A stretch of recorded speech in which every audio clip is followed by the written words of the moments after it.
Buenas tardes, humanidad. Bienvenidos a esta gran vía que se abre para ustedes a través de www.ceutatv.com y les invitamos a pasear con nosotros por la gran vía hasta las 7 de la tarde. Vamos a hacerlo con el propósito, lo intentaremos al menos, de informarles y si es posible hasta de entretenerles. Empezamos como siempre pidiéndoles a los que nos sigan en cualquier parte del mundo que nos comenten a través de Facebook o de Twitter, Ceuta Televisión o @CeutaTV, la jugada. Vamos, como siempre hasta ahora, con la actualidad, una actualidad que empieza por el cierre decretado por Marruecos del Tarajal 2 hasta el próximo martes. Nuevo decreto de cierre del paso de mercancías del Tarajal 2, pero en este caso determinado por las autoridades marroquíes, que este lunes mantenían un encuentro hasta bien entrada la noche en el que abordaban distintos aspectos relacionados con la seguridad de dicho paso. Un encuentro que se producía tras el fallecimiento de una porteadora en una avalancha en la misma mañana del lunes, en la que también resultaban heridas otras 5 personas. Según ha informado la delegación del Gobierno en Ceuta, el cierre del paso decretado por el país vecino tiene por objetivo adoptar medidas de seguridad similares a las ya adoptadas por España, así como la adecuación de territorios colindantes a la frontera para la estancia de porteadores. El cierre será de una semana, por lo que se espera que el Tarajal 2 vuelva a abrir sus puertas el próximo 2 de mayo. Vamos ahora con nuestra ración diaria de política y tribunales. Es un abogado muy conocido, sobre todo por ser el defensor de la familia de Marta del Castillo y del expresidente del Real Betis, Manuel Ruiz de Lopera. Desde hace algunas semanas, José María Calero es también el representante legal de Antonio López. Por motivos no aclarados, Juan Alinquer ha dejado de ser el abogado defensor de Antonio López. El viceconsejero de Vivienda en prisión desde el pasado mes de febrero ha puesto su defensa en manos de un conocido abogado sevillano, José María Calero. El letrado hispalense, famoso por representar a la familia de la joven Marta del Castillo o al expresidente del Betis, Manuel Ruiz de Lopera, asumió a principios de este mes la defensa de López. La primera medida, según ha podido saber Ceuta Televisión, es solicitar la puesta en libertad del exgerente de Envisesa. Tal hecho se produjo el día 10 sin que 15 días después se haya producido respuesta alguna, algo que desconcierta al entorno de López, ya que, con independencia del sentido de la respuesta, estas cuestiones no suelen dilatarse tanto. Parece seguro también que la defensa de Antonio López presentará alegaciones al sumario sobre el que se levantó el secreto a principios de este mes. No se confirma de momento que estas alegaciones puedan pedir la nulidad de las investigaciones por posibles defectos de forma. A nivel nacional ya saben que el caso de corrupción que está dando más que hablar en las últimas fechas es el que ha acabado con el expresidente de la Comunidad Autónoma de Madrid, Ignacio González, de momento en prisión preventiva. Ello tiene una repercusión en Ceuta, puesto que vuelve a la escena, en esta ocasión como investigado un viejo conocido, el delegado del gobierno durante los ejecutivos de José María Aznar, Luis Vicente Moro. Luis Vicente Moro, el último de los 2 delegados del gobierno de José María Aznar en Ceuta, es una de las personas investigadas en el marco de la denominada Operación Lezo, que se ha saldado hasta ahora con el ingreso en prisión del expresidente madrileño Ignacio González y la dimisión de todos sus cargos de quien fuera su antecesora Esperanza Aguirre. Según diversas informaciones recogidas por la prensa madrileña, en una de las escuchas telefónicas ordenadas por el juez Eloy Velasco, instructor de la causa, figura una conversación entre González y Moro en las que el primero define como un montaje unas grabaciones en Colombia en las que supuestamente habría cerrado algún negocio ilegal. No es la primera vez que el nombre de González y Moro, que coincidieron en el organigrama del Ministerio de Interior, siendo el primero secretario de Estado de Inmigración, se mezclan en los tribunales. Ya hace algunos años el nombre del exdelegado figuró en algunas informaciones como una de las personas a las que González pudo acudir para tratar de formar una red de espionaje en el seno de la Comunidad de Madrid.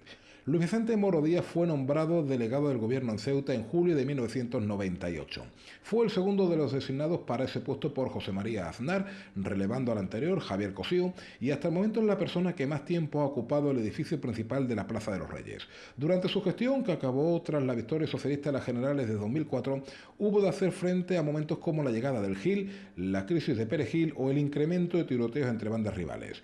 Precisamente una conversación en torno a ese último aspecto le valió una querella por parte de Fernando Tesón, presidente de la Audiencia Provincial de Ceuta, que le acusaba de haber tratado de manipular sentencias. La querella se saldó años después con una condena que inhabilitaba al propio Moro y varios miembros de su equipo.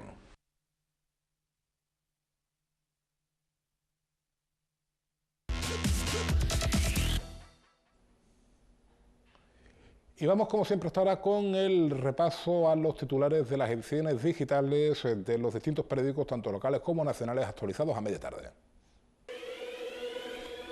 Diario El Faro de Ceuta, a petición de Marruecos y tras los sucesos de ayer, el paso del Tarajal 2 cierra una semana.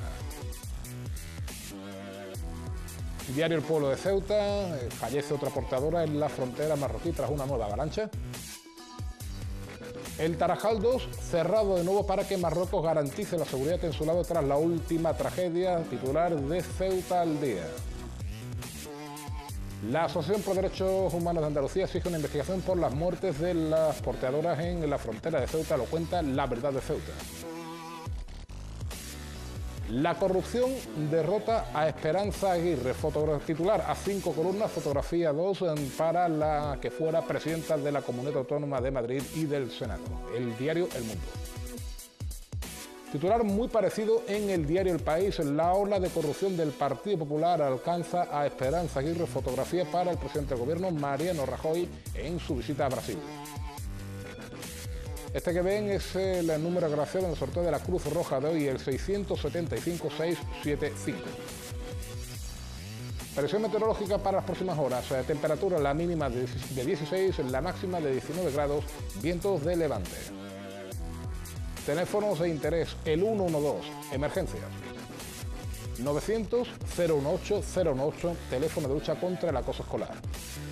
Y el 016, el teléfono de lucha contra el maltrato. Llegados a este punto nos van a permitir que nos tomemos un par de minutos de respiro y enseguida abordamos cuestiones relacionadas con la informática.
Abordamos a continuación uno de los debates más apasionantes, o más apasionados, mejor dicho, de la última década y media en España, la piratería en Internet y los derechos de autor.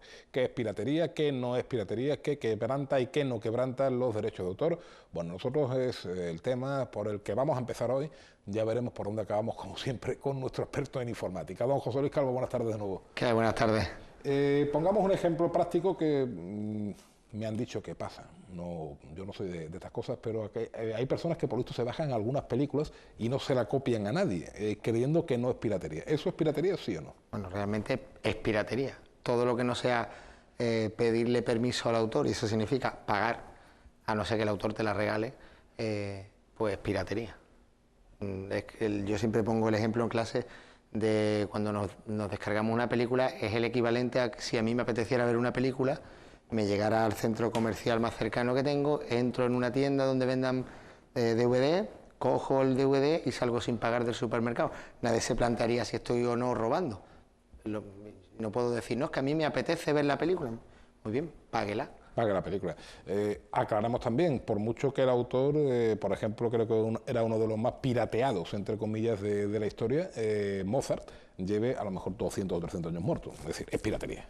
Bueno, la ley de protección de datos, la ley de protección intelectual lo que nos dice es que el autor tiene derechos sobre la obra y bueno, y esos derechos después se pueden ir vendiendo a determinada empresa. Realmente Mozart no es el que sufre su piratería, pero bueno, pues tendrá detrás unas empresas que comercializan ese material.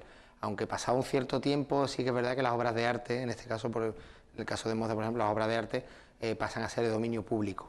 Creo que recordar que son 50 o 75 años, si de memoria no recuerdo exactamente, pero pasado un tiempo largo, las obras de arte pasan a ser de dominio público, las obras intelectuales en general. Bueno, recientemente recuerden que había una polémica bastante agria, por otra parte, porque uno de los libros más infames de la historia, Mein Kampf, el diario de Adolf Hitler, había quedado libre de derechos de autor y había cierto resquemor en torno a ver quién va a comprar esto y por desgracia, me temo que estaba volviendo a ser un fenómeno de venta editoriales en determinados lugares. Pero bueno, dejemos eso para otro momento, aunque es un ejemplo claro de la importancia que puede tener este tema de los derechos de autor. ¿Es una impresión mía, José Luis, o en los últimos años estamos viendo que el debate sobre piratería se ha suavizado un poco en nuestro país, sobre todo a través de la irrupción de algunas plataformas de contenidos online? Me da lo mismo no hacerles propaganda, pero portales como Netflix, HBO, Filmin, etcétera, con un precio más o menos asequible al mes, en función del programa que contrates, y tengo la impresión de que ya no se habla tanto de piratería, por lo menos en cuanto a cine y series de televisión. Bueno, los datos del observatorio sobre la piratería, lo que nos dice, según los últimos datos que han salido, es que aunque poco, sí que ha bajado la cantidad de obras que se piratean, que se descargan ilegalmente.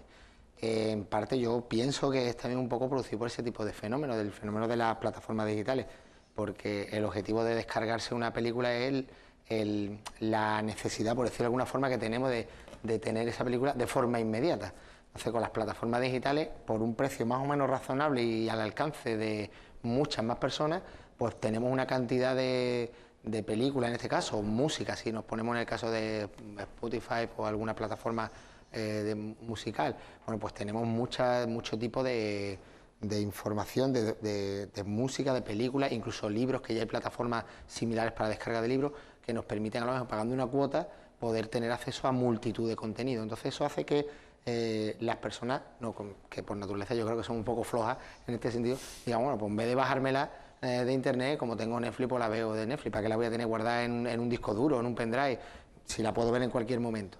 Entonces, pues bueno, pues se nos ponen más al alcance los contenidos, que al final es lo que hace que haya piratería, el querer tener esos contenidos. Bueno, un poco flojas, o a lo mejor incluso te ahorras dinero, ¿no? Porque quizá en Ceuta no sea el problema, no hay grandes distancias, pero por ejemplo un cine, no sé, en Madrid o en Barcelona, las entradas son más caras, el metro, la Coca-Cola, etcétera. Y dice, bueno, es que prefiero bajarme una película por 3 euros en mi casa que ir al cine y gastarme a lo mejor 40. Claro, con eso también, la economía influye mucho. Yo creo que también la crisis, me imagino que no, en este caso no nos ayuda a justificarlo, pero sí que es verdad que el hecho de que las plataformas digitales, por un precio muy asequible, que supongo que hay mucha gente que no puede pagarlo, pero mucha gente ya puede pagar a lo mejor 10 euros al mes, o 8 euros al mes, o 15 euros al mes, tenga cantidad de contenidos digitales, pues hace que sea, que digamos, porque que nosotros digamos, bueno, pues en vez de ir al cine, por el precio de ir un fin de semana al cine con la familia, me doy de alta en el servicio y tengo todos los días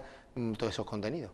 Y entonces, pues bueno, pues eso también hace que haya menos piratería, porque tenemos los contenidos, que al final lo que queremos, como he dicho, tú lo que quieres es ver la película, te da igual el cómo. Entonces, la forma que teníamos antes era ir al cine, que era bastante cara, por lo tanto lo que hacía la gente era, pues me la descargo. Nos justificamos siempre un poco, bueno, es que yo quiero ver la peli, vale muy cara, pero realmente, bueno, es ilegal. Y es cierto aquella leyenda urbana no es leyenda urbana, está contrastado con datos, que es lo que verdaderamente mantiene las salas de cine hoy en nuestro país, aquello de los refrescos y de las palomitas, porque creo que el 60%, hablo de memoria, de lo que se recauda cada entrada irá para pagar tasas a las GAE, etcétera. Por cierto, recordarán ustedes que hace algunos años a Alex de la Iglesia, el que era presidente de la Academia de Cine, lo defenestraron un poco menos que en plaza pública por decir, para anticiparse 10 años a esto que está pasando ahora. Decía que Internet no era el problema, sino la solución y el futuro del cine. Hubo gente que se llevó las manos a la cabeza, bueno, tuvo que dimitir como presidente de la Academia y al final el tiempo le ha dado la razón, pero de pleno.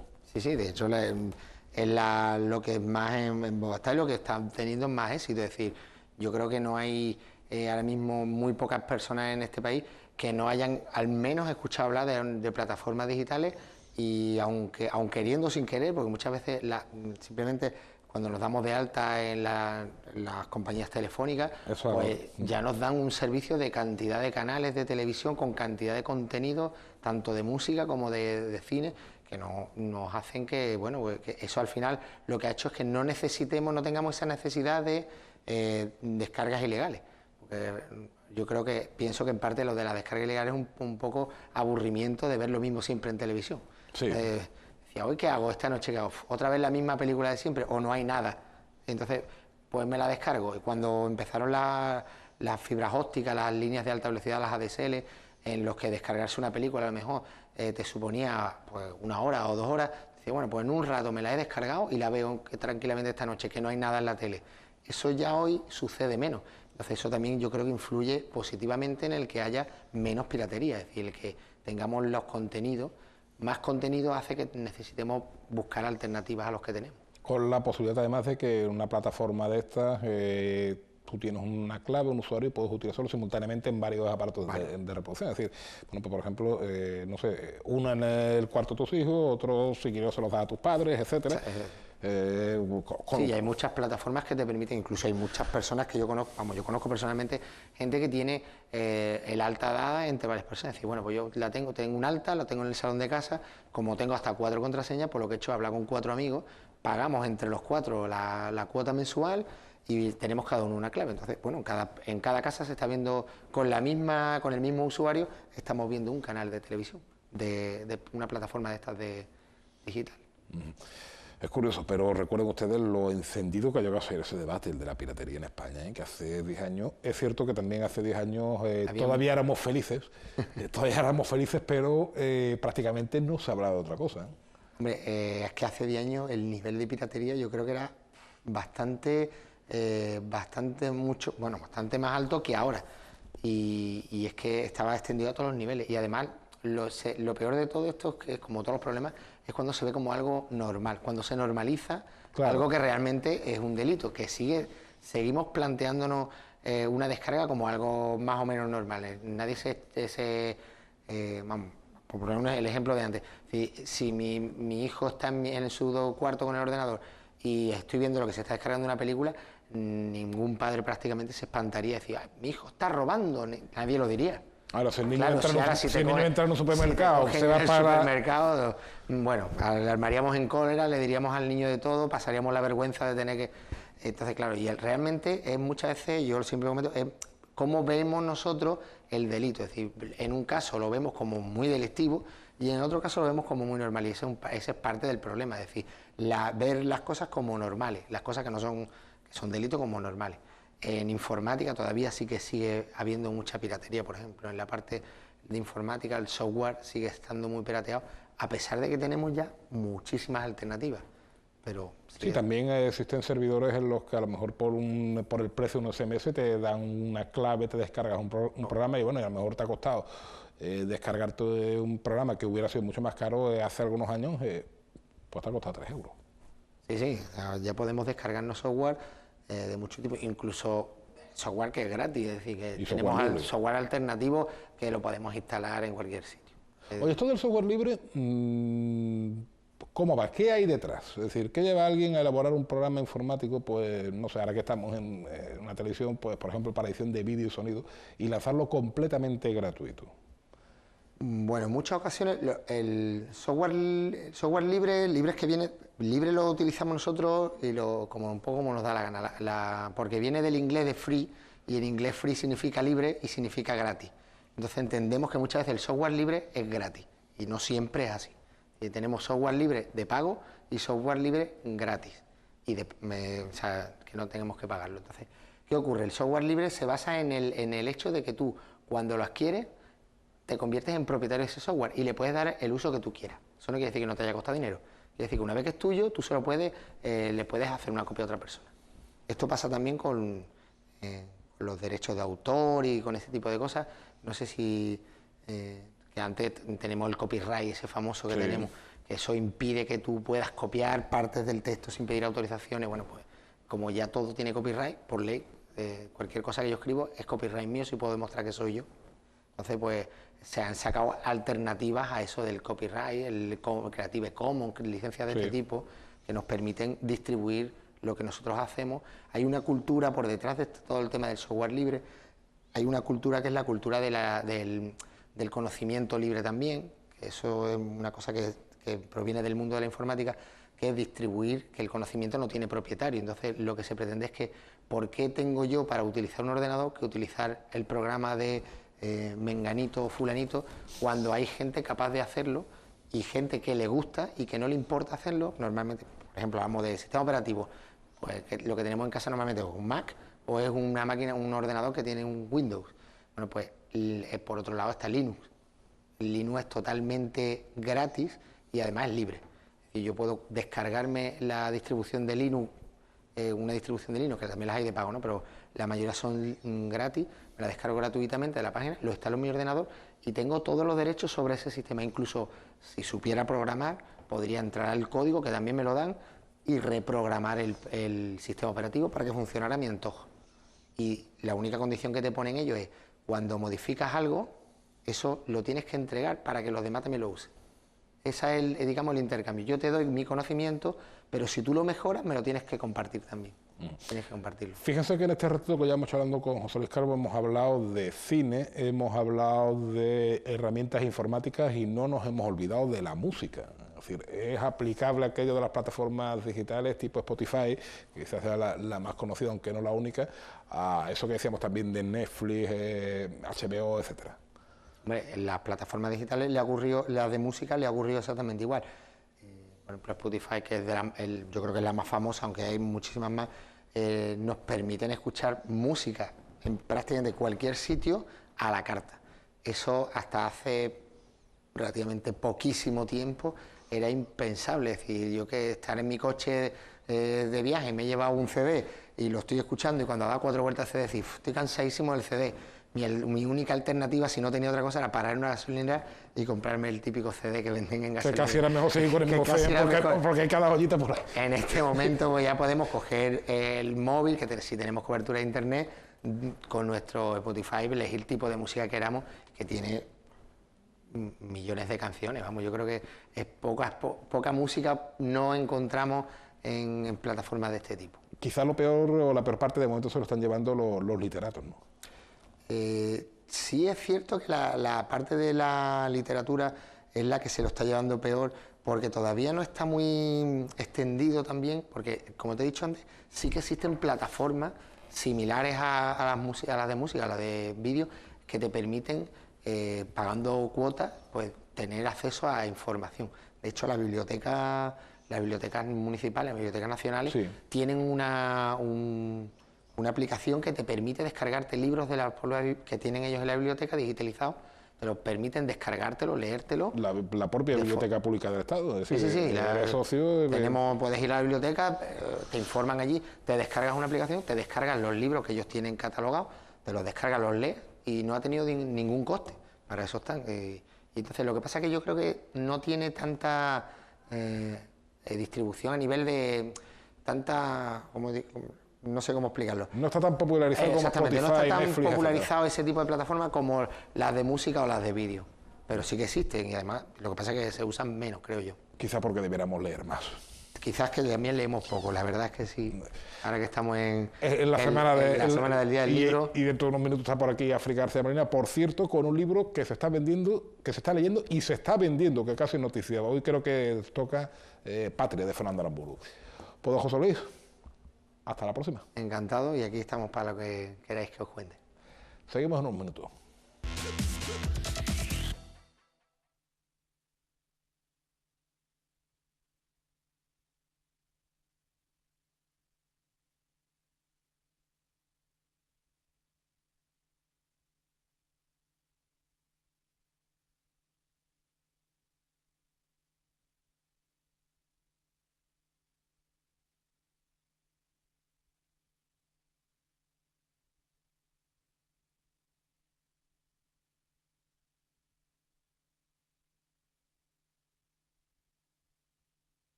Las dos estrellas más rutilantes del panorama futbolístico mundial se dieron cita el domingo por la noche en el Estadio Santiago Bernabéu. Delante de ellos, con los ojos pegados al televisor, millones de personas en todo el mundo y muchos millones de niños que seguramente en algún momento se soñaban a sí mismos como un Leo Messi o un Cristiano Ronaldo haciendo las virguerías a las que nos tienen acostumbrados estos dos futbolistas. Pero sin quitarle ni un ápice de bondad a aquello de que todos tengamos sueños, que a fin de cuentas también son aspiraciones, hay una parte que vamos a analizar detenidamente porque quizá los sueños muy elevados en cuanto al nivel de los mismos pues pueden derivarnos una frustración, así que vamos a charlar los próximos minutos con nuestra psicóloga de cabecera, doña Julia Ferreras. Buenas tardes.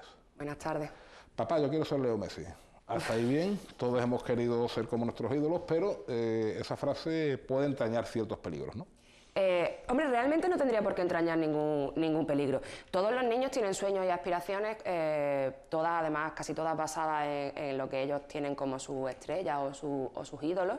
Es normal, a todos nos ha pasado. ¿Quién no ha querido ser de pequeña o de pequeño futbolista, astronauta? Yo en mi caso quería ser pianista. Yo quería ser astronauta. Quería ser, mi ilusión era ser como Barenboim.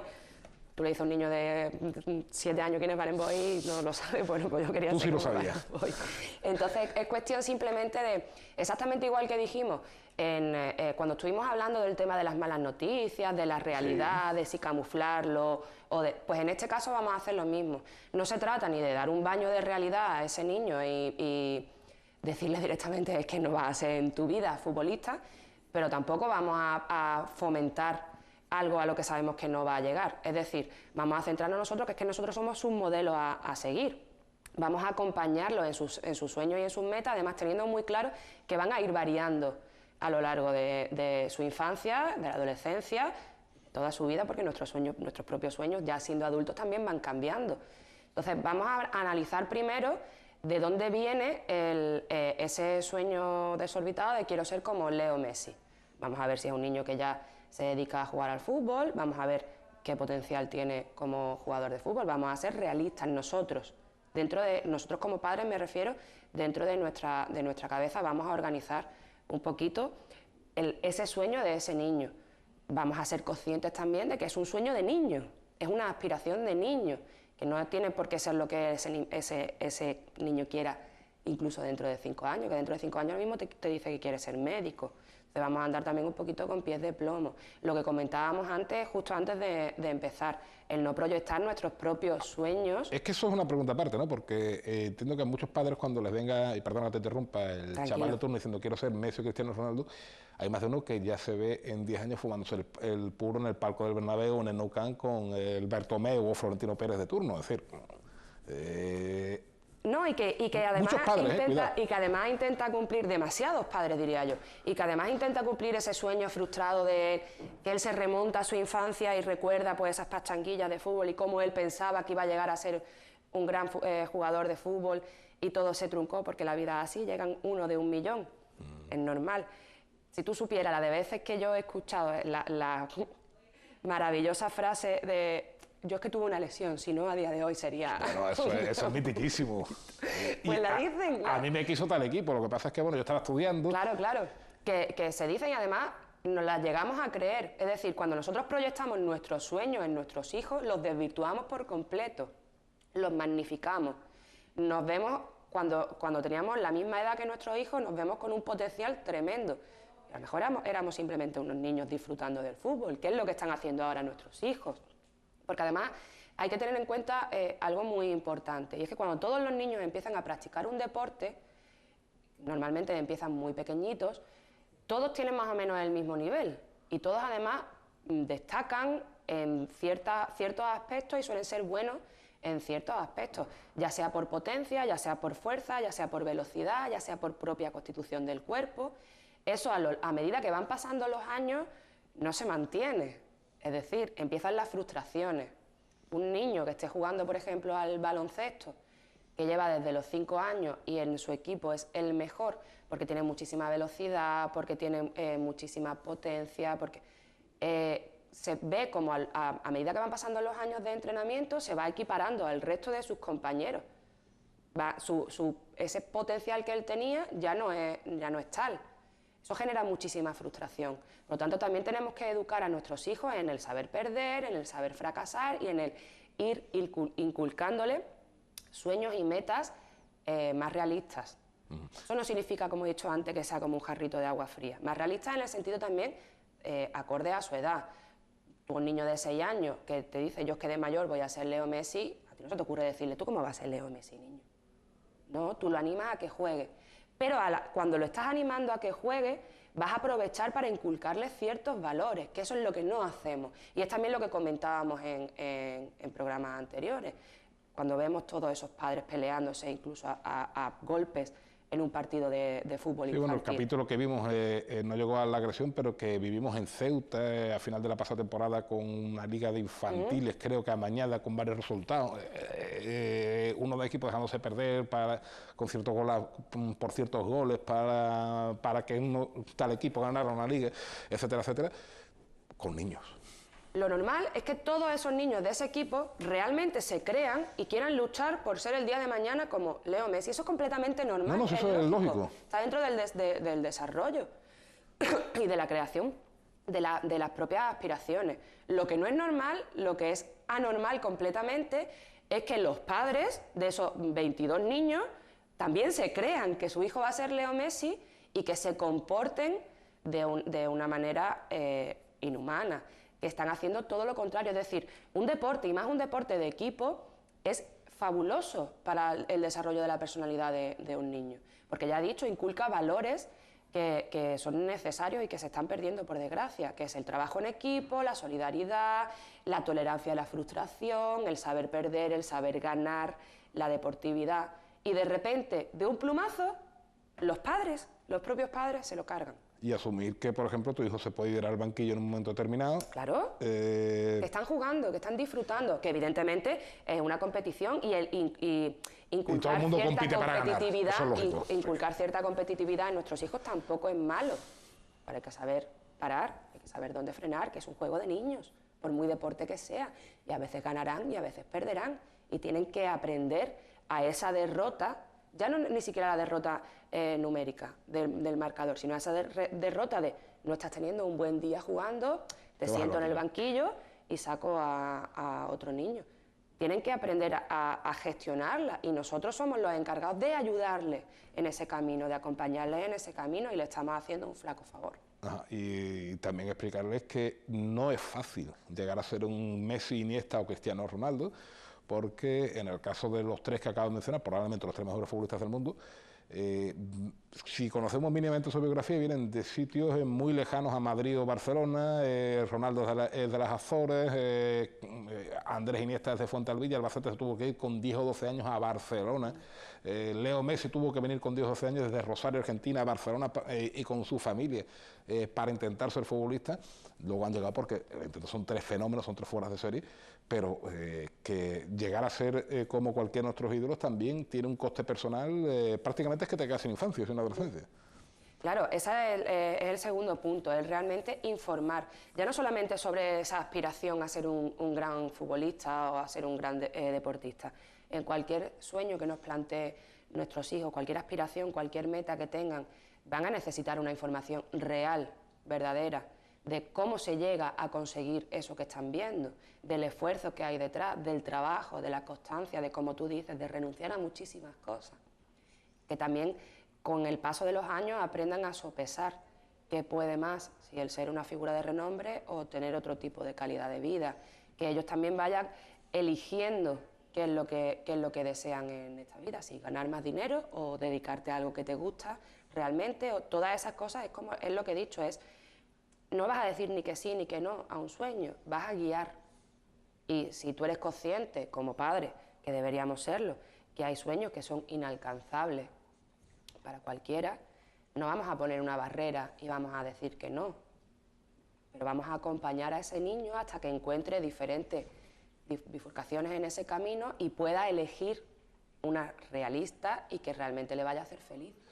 Pongamos ahora un ejemplo. Tenemos un par de chicos en casa, uno juega al fútbol y sí apunta a maneras, sí parece que podamos estar ante un potencial Leo Messi, y tenemos otro que juega al fútbol, pero que no da. ¿Cómo debemos actuar? ¿Cómo debemos gestionar eso en casa? De momento, lo primero que he dicho es que se tome el deporte como un divertimento, que no se tome como un trabajo, porque no es su trabajo, es su hobby, su momento de ocio.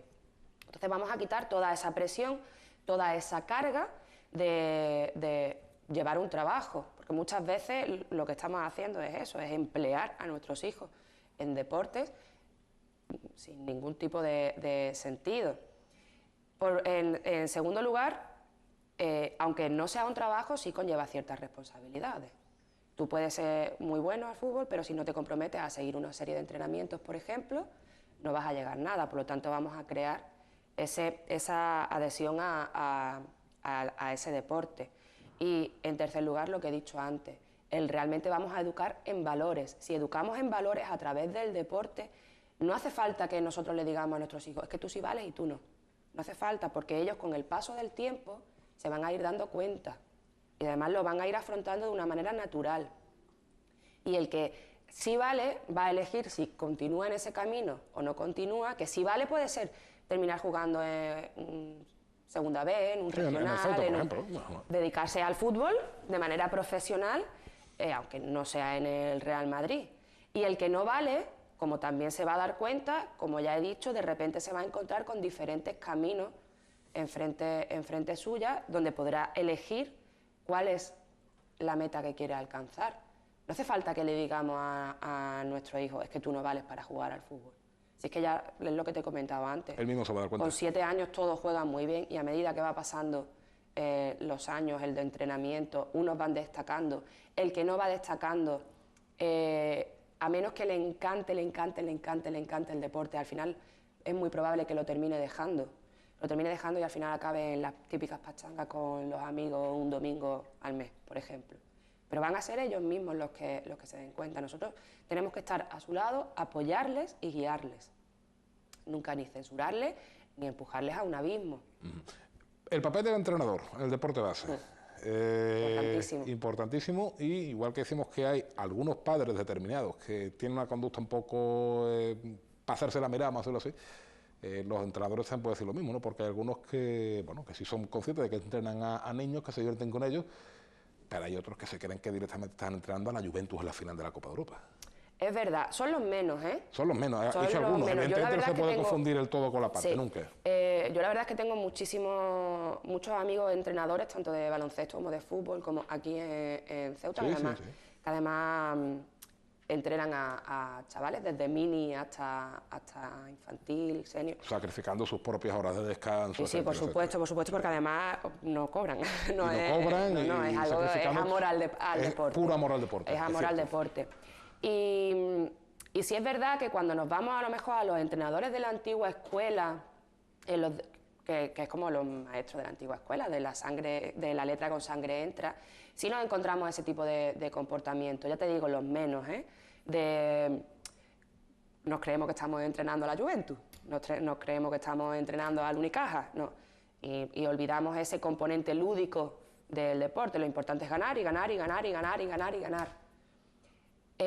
Por suerte también tenemos muchísimos entrenadores jóvenes que además han llegado a ser entrenadores jóvenes a través de la práctica de ese deporte, es decir, han pasado por todo lo que esos niños que ahora entrenan están pasando y tienen otro concepto del deporte.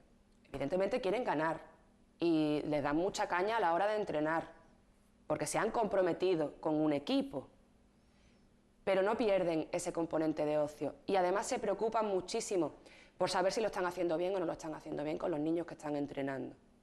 Cómo gestionar, incluso eso, el cómo gestionar el perder un partido importante, y consultan y preguntan, y a mí me han llegado a llamar, oye, ¿cómo puedo hacer con este niño que yo sé que no lo va a pasar bien porque lo deje sentado en el banquillo, pero es que ahora mismo no puede jugar, por ejemplo? Sí están tomando conciencia en ese sentido. También existen muchos otros que, por desgracia, junto con los padres, no están haciendo bien al deporte infantil. Bueno, conozco un caso de un club base, además del deporte de la canasta en Ceuta, que hace algunos años tuvo un jugador, creo que era infantil o cadete, no me acuerdo la categoría, que empezó a ir mal en los estudios. Al niño no le gustaba entrenar, le encantaba jugar, primer trimestre todas suspendidas, llegan al entrenador y dice no, no quitéis al niño del equipo, va a entrenar pero no juega. No jugó ningún partido, él era consciente de hasta que no aprobara las asignaturas, no volvería a jugar, eso sí, iría todos los días a entrenar y las siguientes fueron todos sobresalientes. Ahí ya entramos dentro de los refuerzos positivos, los refuerzos negativos y los castigos. Eso nos daría para 7 u 8 programas diferentes. Bueno, quizás lo tengamos que dejar entonces directamente para la próxima ocasión que nos veamos, ¿no? Yo creo que sí. Pues ya está. Si el niño les viene y dice, papá, quiero ser Leo Messi, quiero ser como Cristiano Ronaldo, no se asusten, pero tampoco se lo crean ustedes más que el niño, porque entonces podemos tener un problema serio de frustración. Sí. Doña Julia, hasta la próxima. Muchas gracias, don Juanjo. Seguimos en unos minutos.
Estábamos intentando, entre comillas, callar un poco a la polvorilla que tengo sentada en la mía, de ahí que nos hayan pedido ustedes con ese gesto un poquito extraño. Vamos a hablar de la novela del año. Decía Iñaki Gabilondo, el maestro de periodistas, que era el libro que alguien tenía que escribir para cerrar, al menos desde un punto de vista literario, la herida abierta desde hace casi 50 años, y yo diría que sin casi, en el País Vasco. Patria, de Fernando Aramburu, el libro del que todo el mundo habla, y la polvorilla, entre comillas, con todo el cariño que ya sabe que le tenemos, es África García Molina.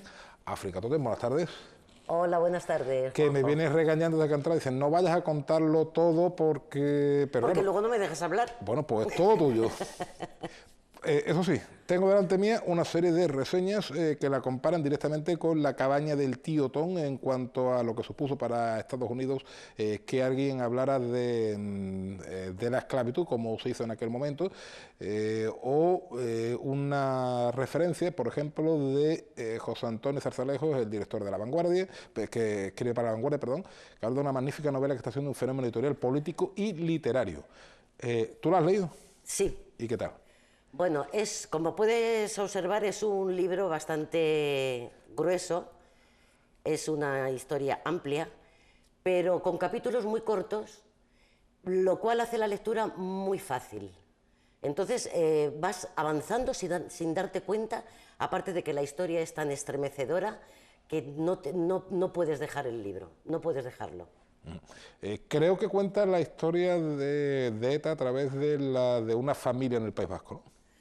Hasta donde creo, vamos, no lo sé. Bueno, Fernando Aramburu, que es vasco, es de San Sebastián, conoce muy bien la sociedad vasca y bueno, sí, hace un retrato de la vida cotidiana y de la sociedad vasca en general. Y en este libro, pues claro, se ve cómo conviven, como pueden, familias que están pues sometidas o influenciadas por la organización terrorista ETA. África, ¿tú recuerdas en los últimos años un fenómeno editorial de estas características, al menos con un libro español, ¿no? Porque sí es verdad que, bueno, pues, por ejemplo, echando la vista atrás, hace 12 o 13 años podemos hablar del Código Da Vinci, que fue una auténtica conmoción. Podemos catalogarlo como libro, pero también como fenómeno editorial, aquello de las 50 sombras de Grey, pero a nivel nacional un libro escrito y editado en España por un autor español, obviamente, como Fernando Aramburu. Yo no recuerdo otra cosa similar en los últimos, pues, no sé, 10, 15 años. Bueno, es un libro que desde que salió en el mes de septiembre ha tenido una repercusión tremenda en la sociedad, no solo vasca, sino en la sociedad española. Y bueno, es un libro importante porque trata un tema de mucha actualidad todavía, ¿no? Como es eso, la convivencia y la vida cotidiana entre las familias en el País Vasco, familias pues de distintas ideologías y que como pueden van sobreviviendo pues a los acontecimientos y en fin, y a los enfrentamientos ideológicos que hay. Es un libro que lleva ya 15 ediciones. Y la primera apareció en septiembre, perdona. Apareció en septiembre. Qué bestialidad. Sí, en Navidades fue un boom y sigue siéndolo, sigue siéndolo. Es ahora mismo la estrella del panorama literario en España y yo creo que va a seguir siéndolo durante bastante tiempo porque, como has dicho antes, los críticos pues la han considerado como una novela importante que nos puede abrir mucho los ojos y sobre todo pues remover un poco las conciencias también, ¿no? Dice Ignacio Martínez de Pisón que cuando acabas de leerla sabes que has leído un clásico. Sí, se convertirá en un clásico, yo creo que se convertirá en un clásico. Se convertirá en un clásico porque, como digo, la repercusión que ha tenido tanto a nivel social como político ha sido importante. Y yo creo que es una novela que será clásica, con el tiempo permanecerá y se seguirá leyendo. Se seguirá leyendo. Ajá. Para los que no la hemos leído aún, insisto, en el condicional de tiempo, aún, nos llaman la atención, por ejemplo, un reportaje, creo que publicaba alguno de los, no sé si era el diario El Mundo, El País, hace un par de semanas, precisamente sobre el número de ventas de este libro en el País Vasco, y hablaba de que en aquellas localidades, creo que Hernani, en la localidad central, donde bueno, pues se desarrolla la mayor parte de la trama, había tenido unas ventas muy modestas. Son localidades además marcadas fuertemente, bueno, pues que han sido siempre graneros de estos personajes de ETA y tal. Podemos concluir, por cierto, o a raíz de esto que estamos en tu libro, más de una parte que de un todo, o la historia, entre comillas, tiene más buenos, tiene los buenos y malos bien marcados, o se mezcla todo. Bueno, ya sabemos la trayectoria que ha tenido la organización. Sí, no, desde luego, pero hablo desde el punto de vista literario. Estos tipos son como son, no merecen ningún tipo de... Bueno, desde el punto de vista literario, desde luego yo creo que es un libro casi perfecto, no tiene ahí, vamos, más vuelta de hoja, pero yo creo que lo que llama la atención no es tanto la forma en la que está escrita, sino el tema del que trata. Entonces, como ya sabemos cuál ha sido la trayectoria de la organización terrorista ETA, lógicamente, muchas veces cuando hemos fracasado no queremos ver el fracaso. Y seguramente, quizá por eso haya habido, a lo mejor en Hernani, un número de ventas menor, aunque tampoco estoy muy segura yo de eso. No, lo decía alguno de los dominicales estos de la prensa, no sé si era El Mundo o El País, creo que era El Mundo hace algunas No semanas. tengo noticia de eso, pero vamos, no lo sé, pero sí que es verdad que habrá habido gente del País Vasco que no la haya leído ni quiera leerla, porque no quiera remover pues heridas y no quiera reconocer pues todos esos todas esas barbaridades que la organización pues ha ido cometiendo y asesinatos a lo largo de tantísimos años, ¿no? Fernando Aramburu, que por cierto vive desde hace muchos años ya fuera de España. Vive en Alemania. En Alemania, efectivamente. Sí, vive en Alemania. Y hablaba con cierta pena, ¿no? Bueno, pues de todo lo que contiene este libro, un libro que él creo que empieza a concebir justo en el momento en que esta pandilla decide que deja de matar. Que deja las armas, sí, arranca la novela, arranca desde ese momento, cuando ETA comunica que deja las armas, hace ya un par de años, ¿no? Creo que sí. Creo que se han cumplido 5 años ya desde el anuncio, bueno, casi fue en 2011, o sea, estamos ya camino del 6º aniversario de... ¿Cómo pasa el tiempo, madre mía? ¿Cómo pasa el tiempo? Sí. Pues sí, arranca desde ese momento, de cuando la organización comunica que abandona las armas. Y a partir de ahí, bueno, pues una historia... Y a partir de ahí, pues es la historia pues de dos familias que han sido siempre amigas, vecinos, que han tenido una buena comunicación y una buena relación, pero claro, el cabeza de familia de uno de ellos es asesinado por el hijo de la familia vecina. Entonces, ¿cómo se puede llevar esa convivencia a cabo? Y es lo que Fernando Aramburu pues, nos cuenta en esta historia tan tremenda y tan apasionante. Y tan real, por desgracia, como ha ocurrido tantas veces, ¿verdad?, en el País Vasco. Creo que no va a hacer falta preguntarte este año, dentro de algo más de un mes, cuál ha sido el libro más vendido en la feria. Yo creo que por primera vez llegamos con un claro candidato, luego habrá que ver cuál es el segundo, el tercero, ¿no? Si hay un bueno, el domingo en Sant Jordi arrasó, fue uno de los autores más esperados, con unas colas impresionantes para firmar, fue uno de los autores más esperados, Fernando Aramburu. Y bueno, vendió muchísimo en Barcelona y en Cataluña en general. Sí. Bueno, pues nos alegramos de que la gente siga interesándose por comprar libros y sobre todo por leer historias interesantes. Por leer historias interesantes, historias reales. Insisto en la frase del maestro Gabilondo, era el libro que alguien tenía que escribir, era el libro que hacía falta que se escribiera, Patria. Pues sí. La Feria del Libro, por cierto, que ya empieza a tener algunos nombres cerrados. Luis García Montero, el conocidísimo poeta madrileño, estará en nuestra ciudad también. Benjamín Prado. También Benjamín Prado. También Javier Juárez, autor de un interesante libro sobre un pasaje histórico que yo particularmente desconocía, que era el intento de secuestro a los duques de Windsor durante Eduardo de la señora Simpson durante su estancia en Madrid en la Segunda Guerra Mundial. Sí. Interesante también parece. Interesante, eso, la verdad es que, bueno... Bueno, en la Feria del Libro vamos a tener muchas novedades, muchos autores buenos, Eduardo Mendoza, que le acaban de dar el Cervantes, Gloria Fuertes, que acaban de homenajearla por su 100 aniversario. Bueno, pues yo creo que esta feria va a ser una feria rica, tanto en autores como en títulos.